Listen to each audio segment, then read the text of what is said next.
Welcome to the Explainer. Today, we're putting on our electrical design engineer hats to really unpack one of the absolute most critical safeguards you'll find in heavy electrical systems, restricted earth fault protection, or as you'll often hear it called, REF. Now, standard overcurrent protection is great for your run-of-the-mill general faults, but honestly, it simply isn't sensitive enough for the delicate internal workings of a transformer. So we're going to break down the brilliant differential logic that makes this specific system tick. And we'll see how a surprisingly simple, almost old-school component manages to save the entire setup from complete catastrophic failure. Okay, let's dive into this. Here is our roadmap. First, we'll define the restricted zone. Then, we'll look at the logic for external faults, followed by internal faults. Next, we're going to tackle the CT saturation threat, and finally, we'll wrap up with the stabilizing resistor solution. All right, Section 1, defining the restricted zone. Establishing the boundary. Before we can really get into the weeds of how this protection works, we have to physically map out its boundaries. You know, the very name, restricted earth fault protection, kind of gives away its secret. It doesn't just protect against any earth fault everywhere in the power grid, not at all. It's restricted to a highly specific, strictly defined physical area. Think of this zone as a protective bubble. The system is designed to trigger, to actually provide protection, only if an earth fault occurs strictly inside the specific bubble. If a fault happens outside of it, the system intentionally ignores it. But how do we physically draw this invisible boundary in the real world? Well, we draw that boundary using current transformers. Imagine a standard star-connected transformer winding. From that common star point, we pull a neutral line and we ground it. Okay, now we place current transformers, CTs, on all three of the individual phases. We also place one single CT right on that grounded neutral line, which we call the NCT.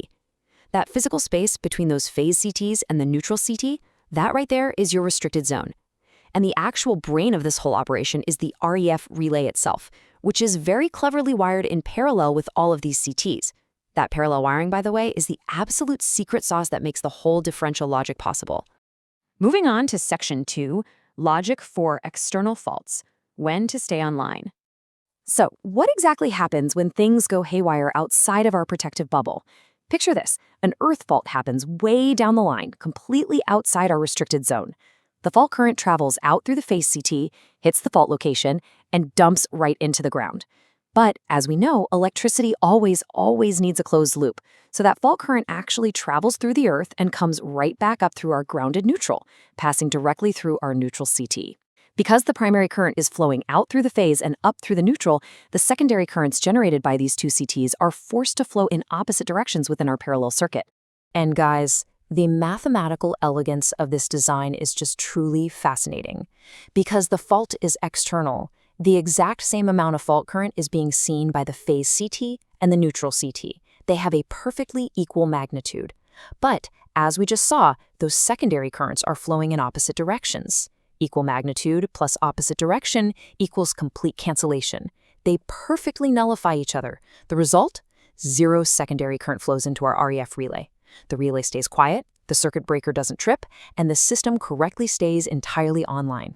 Let's move to Section 3, logic for internal faults, detecting the danger. Let's see how this builds when the system has to act fast to literally save the transformer. Picture an earth fault occurring inside that protective boundary, say right on the transformer winding itself.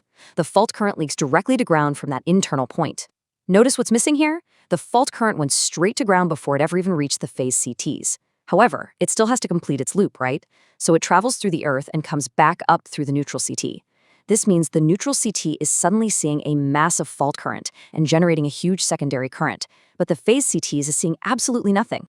Because the phase CT isn't generating any secondary current, there is literally nothing to cancel out the current coming from the neutral CT. It is completely unopposed. With nowhere else to go, this unopposed secondary current flows directly into the REF relay. The relay immediately energizes, instantly realizes there is a critical fault inside the protected zone, and commands the circuit breaker to trip, safely isolating the transformer. And honestly, this is exactly why REF schemes offer vastly superior sensitivity for internal faults compared to general overcurrent relays. They're only looking at the unbalanced difference, not the total heavy current. And this brilliantly illustrates the core differential logic of the entire scheme. It all comes down to balance. For an external fault, both the phase and neutral CTs are active. Their secondary currents balance and cancel each other out, and the system stays running. For an internal fault, that balance is violently broken. Only the neutral CT is active, the current is unopposed, and the relay safely trips. It's a beautifully simple, highly sensitive method of detection.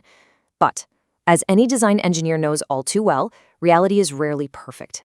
Which brings us to Section 4, the CT saturation threat, a design engineer's nightmare. This right here is the complication that can bring the whole perfectly balanced system crashing down. I want you to think about this.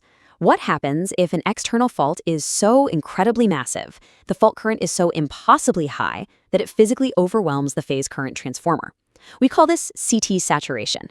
When a CT saturates, it basically stops behaving like a transformer altogether. It stops producing a secondary current. So how does that impact our perfectly balanced logic? Well, it creates a total disaster. Let's walk through the anatomy of a false trip. You have a heavy external fault. Now, according to our logic, the relay should ignore this, right? But because the fault is so huge, the phase CT saturates. And because it's saturated, it stops producing the secondary current needed to cancel out the neutral CT's current.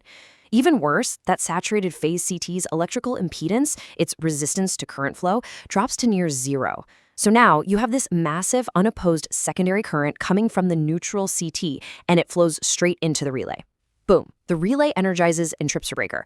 As a quick side note, during commissioning, even slight CT ratio mismatches can mimic this imbalance, but full saturation causes a guaranteed false trip. Your entire power system just shut down for a fault that was outside its zone. This is exactly what we absolutely must prevent. Section 5, the stabilizing resistor solution, forcing the current. So how do we fix this nightmare? The solution is just incredibly elegant. We simply add a component called a stabilizing resistor right in series with the REF relay itself. By doing this, we artificially raise the electrical impedance, or the resistance, of the path leading into the relay. Think of impedance kind of like a traffic jam. We're artificially narrowing the road into the relay. Now, let's go back to our nightmare scenario. The massive external fault happens, the phase CT saturates, its impedance drops to almost zero, and an unopposed current comes rushing from the neutral CT. When that current reaches the junction, it has a choice. Go towards the relay, which now has very high impedance thanks to our new resistor, or go towards the saturated phase CT, which has almost zero impedance. Basic physics dictates that electricity always follows the path of least resistance. So the current bypasses the relay entirely, circulating harmlessly through the saturated CT instead. The relay doesn't energize, and we totally avoid the false trip. So the crucial point here is really summarized perfectly by comparing these three distinct states. External fault with normal CTs, the currents cancel, no trip. Internal fault, unopposed neutral current, correct trip. And the dreaded heavy external fault causing phase CT saturation? Thanks to our stabilizing resistor physically pushing the current to the low impedance saturated CT, the relay stays perfectly quiet, resulting in a successful no trip. The system is now virtually bulletproof. Which leaves me with this thought. How often does a single, simple resistor save an entire power system from a catastrophic false trip? In the modern world of electrical design engineering, we so often deal with incredibly complex computerized relays and hyper-advanced software algorithms. But sometimes, the absolute most robust, reliable, and ingenious protection comes down to basic physics, clever parallel wiring, and literally just forcing current down the path of least resistance. The restricted earth fault scheme is an absolute masterclass in elegant engineering. But it really makes you wonder, as our power grids become entirely digitized and software-driven, will these beautiful, physical, hardware-based fail-safes eventually become a lost art? Thanks for joining me on this explainer, and keep learning.